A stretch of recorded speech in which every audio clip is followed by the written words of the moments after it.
বিদ্ৰোহ বিসম্বাদত জৰ্জৰিত কংগ্ৰেছ মুখ্যমন্ত্ৰীৰ আসনৰ বাবে চলিছে খোৱা কামোৰা দিল্লীলৈ সঘন আহজাহ চলিছে কংগ্ৰেছীৰ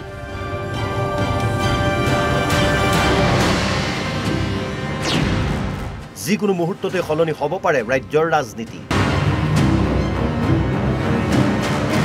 বিৰোধীক একেখন মঞ্চত একেটা শাৰীত ৰাখিব বিচৰা কংগ্ৰেছৰ মাজতে এতিয়া বৃদ্ধি পাইছে অন্তকণ্ডল কংগ্ৰেছ শাসিত ৰাজ্যত এতিয়া চলিছে ক্ষমতা কেন্দ্ৰিক যুঁজ দায়িত্ববাহী মুখ্যমন্ত্ৰীৰ ওপৰত আস্থা নাই হাইকমাণ্ডক কৈফিয়ত সতীৰ্থ বিধায়কৰ কৰ্ণাটক কংগ্ৰেছত এতিয়া ৰাজনৈতিক অচলাৱস্থা কিয়নো কৰ্ণাটকত এতিয়া ৰাজনৈতিক যুঁজ আৰম্ভ হৈছে ডি.কে. শিৱকুমাৰ আৰু সিদ্ধাৰামায়াৰ মাজত কৰ্ণাটকত মুখ্যমন্ত্ৰীৰ দায়িত্বত আছে সিদ্ধাৰামায়া একেদৰে উপমুখ্যমন্ত্ৰীৰ দায়িত্বত আছে ডি.কে. শিৱকুমাৰ শেহতীয়াকৈ কৰ্ণাটক কংগ্ৰেছত সৃষ্টি হৈছে দুটা ফৈদৰ এটা ফৈদে মুখ্যমন্ত্ৰীৰ দায়িত্বত বিচাৰিছে উপমুখ্যমন্ত্ৰী ডি.কে. শিৱকুমাৰক আনহাতে দীৰ্ঘদিনৰ অভিজ্ঞতাপুষ্ট সিদ্ধাৰামায়াৰ পক্ষত আছে আন এটা ফৈদ দুয়োটা ফৈদৰে লক্ষ্য কৰ্ণাটকৰ মুখ্যমন্ত্ৰীৰ আসনখন কোন মুখ্যমন্ত্ৰী হ'ব তাৰ সিদ্ধান্ত ল'ব কংগ্ৰেছ হাইকমাণ্ডে যাৰ বাবে দিল্লীত পৃথকে আহিছে দুই ফৈদৰ মন্ত্ৰী বিধায়ক মন্ত্ৰীৰ তালিকালৈ সাজু হৈ আহিছে ডি.কে. শিৱকুমাৰো এই ৰাজনৈতিক অচলাৱস্থাৰ মাজতে মুখ্যমন্ত্ৰী সিদ্ধাৰামায়াই সাক্ষাৎ কৰিলে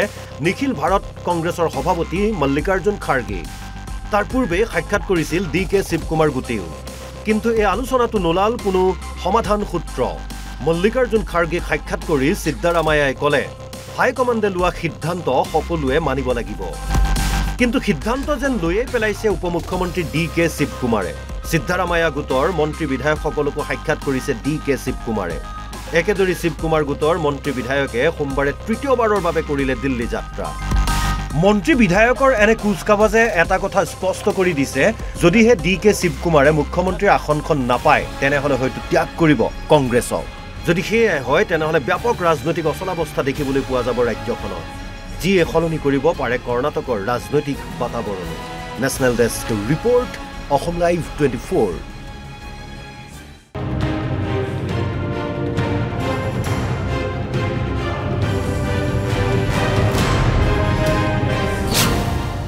বিদ্ৰোহ বিসম্বাদত জৰ্জৰিত কংগ্ৰেছ মুখ্যমন্ত্ৰীৰ আসনৰ বাবে চলিছে খোৱা কামোৰা দিল্লীলৈ সঘন আহজাহ চলিছে কংগ্ৰেছীৰ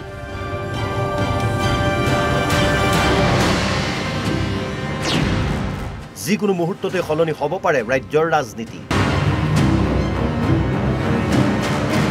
বিৰোধীক একেখন মঞ্চত একেটা শাৰীত ৰাখিব বিচৰা কংগ্ৰেছৰ মাজতে এতিয়া বৃদ্ধি পাইছে অন্তকণ্ডল কংগ্ৰেছ শাসিত ৰাজ্যত এতিয়া চলিছে ক্ষমতা কেন্দ্ৰিক যুঁজ দায়িত্ববাহী মুখ্যমন্ত্ৰীৰ ওপৰত আস্থা নাই হাইকমাণ্ডক কৈফিয়ত সতীৰ্থ বিধায়কৰ কৰ্ণাটক কংগ্ৰেছত এতিয়া ৰাজনৈতিক অচলাৱস্থা কিয়নো কৰ্ণাটকত এতিয়া ৰাজনৈতিক যুঁজ আৰম্ভ হৈছে ডি.কে. শিৱকুমাৰ আৰু সিদ্ধাৰামায়াৰ মাজত কৰ্ণাটকত মুখ্যমন্ত্ৰীৰ দায়িত্বত আছে সিদ্ধাৰামায়া একেদৰে উপমুখ্যমন্ত্ৰীৰ দায়িত্বত আছে ডি.কে. শিৱকুমাৰ শেহতীয়াকৈ কৰ্ণাটক কংগ্ৰেছত সৃষ্টি হৈছে দুটা ফৈদৰ এটা ফৈদে মুখ্যমন্ত্ৰীৰ দায়িত্বত বিচাৰিছে উপমুখ্যমন্ত্ৰী ডি.কে. শিৱকুমাৰক আনহাতে দীৰ্ঘদিনৰ অভিজ্ঞতাপুষ্ট সিদ্ধাৰামায়াৰ পক্ষত আছে আন এটা ফৈদ দুয়োটা ফৈদৰে লক্ষ্য কৰ্ণাটকৰ মুখ্যমন্ত্ৰীৰ আসনখন কোন মুখ্যমন্ত্ৰী হ'ব তাৰ সিদ্ধান্ত ল'ব কংগ্ৰেছ হাইকমাণ্ডে যাৰ বাবে দিল্লীত পৃথকে আহিছে দুই ফৈদৰ মন্ত্ৰী বিধায়ক মন্ত্ৰীৰ তালিকালৈ সাজু হৈ আহিছে ডি.কে. শিৱকুমাৰো এই ৰাজনৈতিক অচলাৱস্থাৰ মাজতে মুখ্যমন্ত্ৰী সিদ্ধাৰামায়াই সাক্ষাৎ কৰিলে